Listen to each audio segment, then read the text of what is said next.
Well, good morning, everyone. It's wonderful to see you, wonderful to be with you again. Now, you're probably tuning in at 10:15 on Sunday morning looking for the Sunday morning service.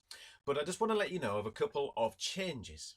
Now, as most of you hopefully will know, we've just started to gradually get our services back up and running in our church buildings.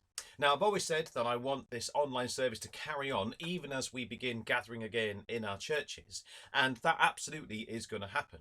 But what I'm also keen for is that if you access the church services here online, that you experience something very similar as to those who are gathering in our churches.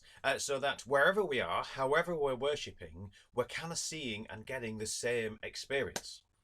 With that, what I want to be able to do is to have the same sermon both online and in our churches and so on and so forth. But what that means is we can't have the services happening at the same time.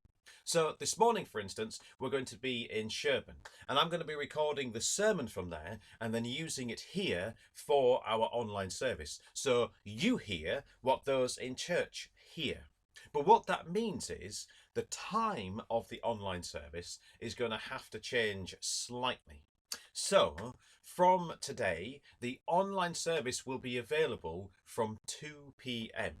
And that's the way it's going to be over the coming weeks as we get back into church until I find a better way of having both running concurrently.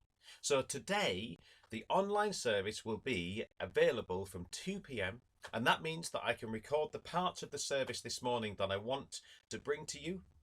But it also means that this online service can be completely accessible and can be inclusive in the way that possibly the services in church struggle with.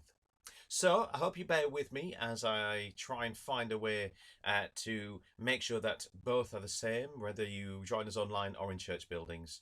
But just to remind you again, it's wonderful you're with us, but the service today will be available from 2 p.m. and that means you get to hear and be part of what those in church are hearing. So we're all singing from the same hymn sheet, as it were. So I will see you this afternoon at 2 p.m. for our Sunday service. Until then, take care.